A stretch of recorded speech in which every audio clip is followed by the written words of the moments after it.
Breaking news, Australia will not be exempt from Donald Trump's steel and aluminium tariffs. These tariffs, essentially taxes on imported metal, might seem like a distant political move, but they're creating real economic uncertainty that could hit close to home for Aussies. Higher prices mean possible interest rate hikes and costly loans. All these things could make buying your first home even more challenging. Now you might be thinking, Australia's pretty big. Are steel and aluminium exports to the US a really big thing for us? They're not a massive slice of our export pie. However, even a small direct hit to these exports can have a large ripple effect. As one report noted, these tariffs could spur price hikes on Australian exports and have long-term implications on inflation, interest rates, construction costs, and more importantly, consumer sentiment. All these factors feed into the property market health. Think of tariffs like throwing a rock onto a pond. The splash is an immediate effect on exporters, but the ripples travel outwards far beyond that. These ripples can mean high costs for good, like inflation, reactions from our central banks or interest rate changes, and shifts in how expensive our mortgages are. All these different factors can determine how affordable houses are and how confident you might be feeling jumping in the market right now. We're going to explore how tariff-fueled inflation could raise everyday prices,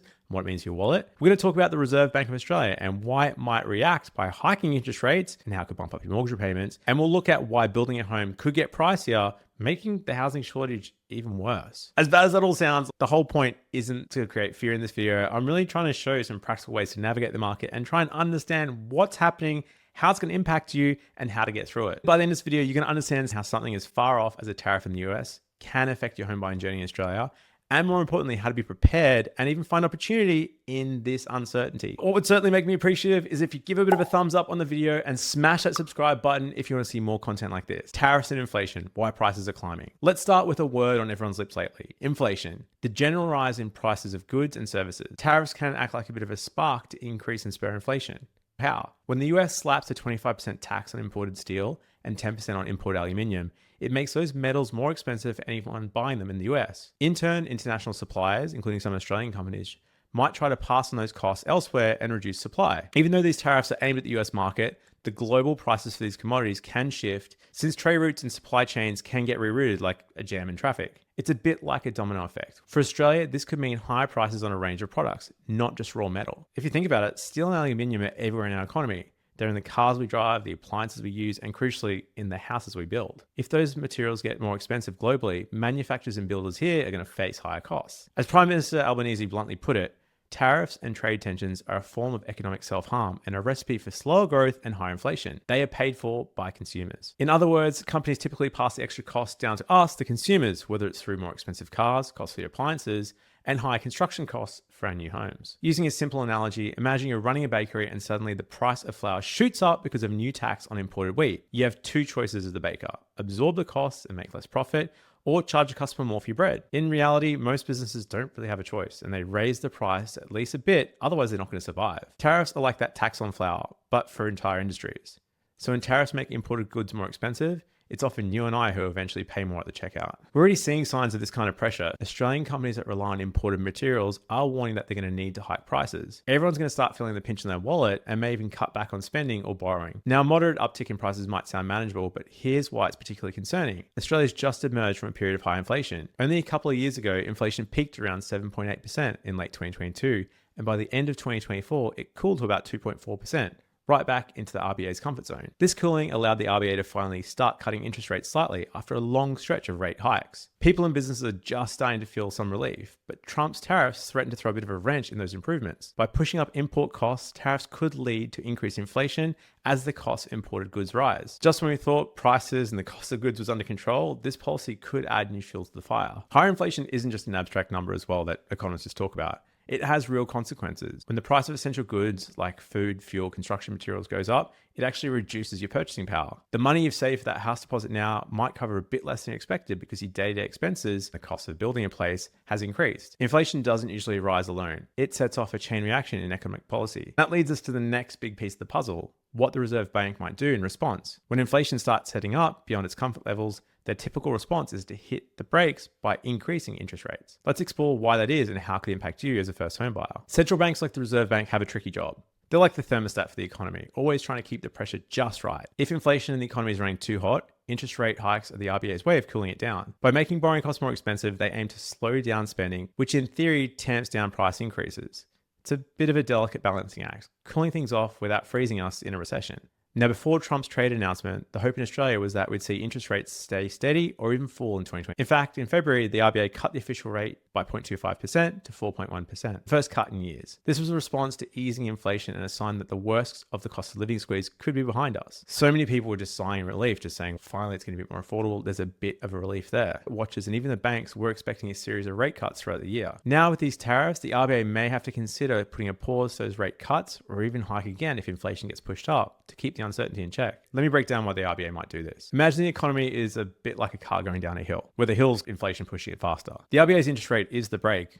When inflation picks up speed, the RBA taps the brake by raising interest rates. The higher interest rates make loans for houses, cars, businesses, everything more expensive, and this tends to discourage people from borrowing and spending too freely, which can slow down price increases. In this scenario, Trump's tariffs are adding weight to the car, making the car roll faster. It's inflationary pressure. The Reserve Bank is worried it might need to press the brake harder to prevent a runaway situation. For first home buyers, the talk of a rate hike might be a bit of a deja vu after we've lived through a bunch of hikes from 2022 to 2023, where we saw the cash rate jump from 0% to above 4% in a pretty rapid succession. This period saw monthly mortgage repayments skyrocket for anyone on a variable rate, and it squeezed borrowing capacity for new borrowers. No one wants to go back to that stress, but these tariffs prolong or worsen inflation. The RBA could very well start considering increasing rates instead of cutting. There's also another scenario where the RBA maintains the rates, which keeps them at a higher level for longer than what everyone's expecting. It's worth noting that Australia's direct exposure to US steel tariffs is limited. We don't sell a ton of steel to the US, so on paper, our GDP hit might be small. An RBA official even remarked that we're not as exposed as other countries to these tariffs in terms of direct trade. But the RBA did recognize that tariffs can have a really dislocating impact in the short term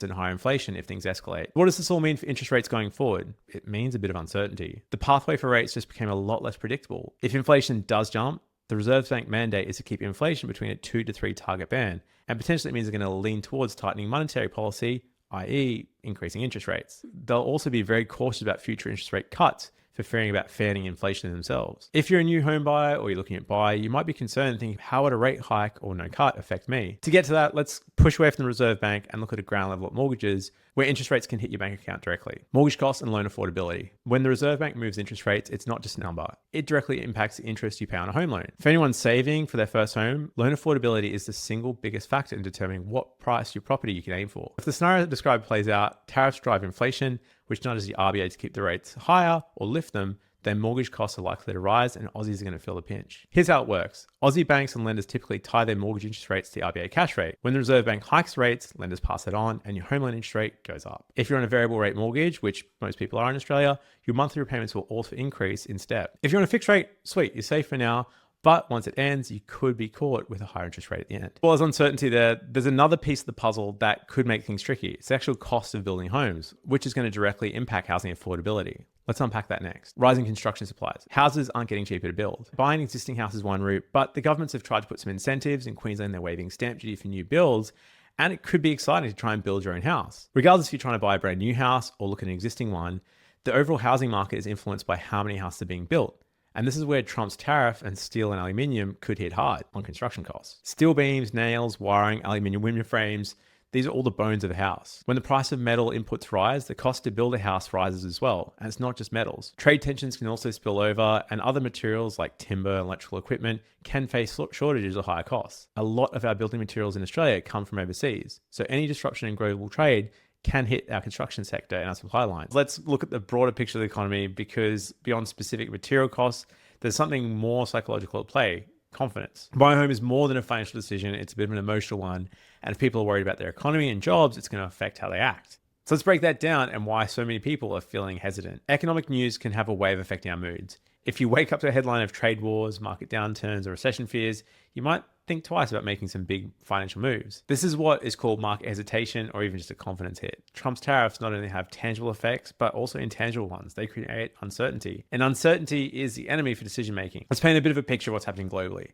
The US throw down a protectionist gauntlet with these tariffs. Other countries might retaliate or impose their own measures. We're seeing Canada taking actions around this, and there's even talk of a US recession. Trade relationships that have been in place for decades are suddenly in question. It's just showing how chaotic and unpredictable the situation is. When the world's largest economies start stumbling, it sends shockwaves to the financial markets. Stock markets hate uncertainty, and we've seen heaps of volatility in that space. For Australia, lots at stake with global trade. We are a trading nation. Our fortunes are tied to the health of our trading partners. If China, for instance, gets dragged into the US trade confrontation, it could slow China's growth, and if China's buying less of our iron ore or coal as a result, that could hit the mining sector. A slowdown in major industries could mean job losses and reduce economic growth in Australia. When people worry about layoffs or their jobs, and they hear about cuts in spending, they're going to probably potentially delay their big commitment like a home. Even beyond these direct trade impacts, the sheer global uncertainty caused by big trade tariffs can be enough to make individuals and businesses more cautious. It's like a bit of a dark cloud on the horizon. You might not be sure if it'll pass or turn into a storm, so you might want to postpone the picnic, or in this case, postpone buying a house. Tariffs unfortunately bring a level of uncertainty. Volatile markets and reduced consumer confidence really just mean people are going to postpone financial decisions, including buying a property. The funny thing is, though, hesitation in the market can have a bit of a domino effect. If enough buyers sit on the sidelines, sellers start to wait too. Homeowners looking to sell might fear they won't get a good price, or the home will just sit on the market. They might decide not to sell the property and sit tight. Real estate agents might advise clients to be patient and not rush in a downturning market. This could lead to lower sales volumes, and it's not necessarily that prices would crash. We saw this in COVID where stuff just wasn't being sold. It could be a slowdown of activity, and fewer transactions mean people don't get as spooked. With COVID-19, a sudden shock made people pull right back. Back then, both buyers and sellers stepped out of the market until things became certain. The current tariff situation is a bit different in nature, but similar in the sort of shock that it's caused and the uncertainty that's making in the economic outlook. So we could get a period where the real estate market just goes in a bit of a pause. Properties sit still, they don't sell, maybe it takes longer, and both parties are more cautious in the negotiations. One thing to note, though, is that not everyone reacts in the same way. Some savvy or brave buyers, like we saw in COVID-19, saw those opportunities as a moment to buy. And if the competition slackens because many are fearful, then those prepared to be optimistic might get a good deal. Conversely, if you believe the worst case scenario, high interest rates, higher cost recession will play out, you might be extra cautious, and it could come down to your individual circumstances or like your risk tolerance. All right, so I identified a lot of challenges: higher interest rates, costlier loans, expensive construction, nervous sentiment. It might feel like everything's stacked against you, but like I said, from the outset of this video, knowledge is power. And now we've broken down why the tariffs are affecting things. Let's talk about what you can actually do to navigate it. So let's get actionable and find a way to be prepared to make decisions. The first thing is being aware and avoiding analysis paralysis. If you're getting really caught up in all the numbers, inflation, that sort of thing, and you're making a decision based on short-term interest rates, then maybe now's not the time to buy. If you're freaking out, if the rates go up by 0.25%, what's going to happen to you? Then it might be worth taking a pause and trying to build up your own buffer and getting yourself in a better position to be able to buy. So you need to revisit your budget and borrowing capacity. If interest rates are going to change, potentially they're going to go down, your borrowing capacity increase. If interest rates are going to increase, your borrowing capacity could decrease. Review your budget. Look at the amount you could afford. Even reviewing your budget line by line, what you could afford 6 months ago could be different to today. And you really want to incorporate a safety margin for yourself. You don't want to be at the edge of what you can afford. If you're looking at your borrowing capacity, leave room for unexpected costs or further interest rate rises, even though they're predicting the other way. You just never know. You can take advantage of government supports. There's some really good government schemes and incentives out there. There's the home guarantee scheme. You can get in with a 5% deposit. There's stamp duty waivers for first home buyers. There's a whole bunch of other things available depending on your state. Check that out because they can really help you get a leg into the market. I think really importantly, think long-term, both in your home and finances. It's so easy to get caught up in this stuff. I remember the headlines when COVID was happening. It was the end of days. You might remember as recently as 2 years ago, people were saying the fixed rate mortgage cliff is going to happen. The property market is going to be a bloodbath. Even in 99 to 2000, the GFC was coming in. It was going to be the end of the property market. All this stuff happens. Try and take that longer term view. Look at the property market's performance over the last 30 years. Even the share market has volatility. If you take a long enough view, it works out in the wash. But if you're looking at getting it out in 12 months, then it might not be the right play for you. Even when you're looking at the property, try and look at one that you're going to be comfortable in the next few years. If you're buying a 1-bedroom unit, you've just started dating your partner, you might have kids, it might not make sense. Whereas you might want to get some extra room or potentially save up so you can afford that second bedroom. In terms of your mortgage, you want to consider strategies like making extra payments and trying to set up your budget, assuming the interest rates might be 1% high, just to ensure that you're ahead of your repayment schedule in case things happen in the future. As we've seen time and time again, don't try and time the market perfectly. With all this uncertainty, you might be tempted to either rush in before things get worse or wait until things get better. The reality is no one knows how things are going to play out, not even the Reserve Bank themselves. If you've got your deposit ready, your job stable, you find a house that suits your needs and your budget, it could be the right time to buy. You might have to negotiate harder in the current climate or depending on how things turn out, but it could be the right thing. Don't let FOMO drive your decisions. Everyone's situation is going to be different. If your friends are buying properties at the moment, they could have different jobs, different savings, that sort of stuff. So just run your own race, work with the mortgage broker. That will help you work out the figures and see what's comfortable in your situation. At the end of the day, you really want to try and keep a level head. The economic waters are pretty choppy due to these tariffs and ripple effects. It's going to be the whole way through the Trump administration. And they've said it in previous times that it's all shock and awe. part of their tactics really. The headlines are going to continue this way, I think, going forward. There's going to be all sorts of things happening. There's always noise out there, but really focus on yourself, focus on your financial goals, on what you want to achieve out of the property itself, and you're going to be happy with that. The reality is lots of first home buyers are still finding success in the current market. You might need to adjust what or where you're going to buy. If you wanted to buy a house a few years ago, the price have changed. It could be a townhouse. If you can't afford townhouses, consider a unit, and you might need to look further out. But the key is being flexible and having contingency plans around that. At the end of the day, global events like the US tariffs can seem distant, but they can affect everything, including the housing market right here in Australia. These tariffs are a prime example of how interconnected our world is. They will potentially put inflationary pressures, making goods more expensive, which in turn puts on heat on the Reserve Bank to keep interest rates potentially high to slow down inflation. This prospect means higher interest rates and repayments and potentially reducing how much you can afford. On top of that, the cost to build could get higher, putting a squeeze on supply and development. And this wasn't enough. Global uncertainty has introduced a bit of a chill, making people not sure what's going to happen. It's a complex situation that could easily intimidate you, but here's a silver lining. Not all these impacts push in the same direction. For instance, if the economy slows enough, it might actually curb inflation, which could be a relief to interest rates. The Australian government, for one, is not looking to retaliate with more tariffs, which could actually worsen inflation. So that's good because they want to keep the price in check. As a first home buyer for an existing homeowner, you really want to be prepared and ready for what's happening. Yes, the environment might seem uncertain, but now you know why and how it could affect you. And more importantly, you have some steps that you can use to change the situation. Be informed, check out your budget, be conservative, lock in costs where you can, and there's support and advice with mortgage brokers like us that can help out. By looking at these, you're not just at the mercy of the economy, you're actively managing your risk, you actually know what's going to happen, and you're not just freaking out at headlines. People buy homes in all sorts of markets, boom, bust, everything in between. Your journey might have a few more hurdles on the way, but with the right guidance and the right strategy, you can overcome all these. So don't lose your sight on your goal. Owning a home is very much achievable. It might just require a bit more patience and prudence. I hope you guys have a great day. I hope you enjoyed the video. Leave a comment below, let me know what you think, and love to talk to you next time.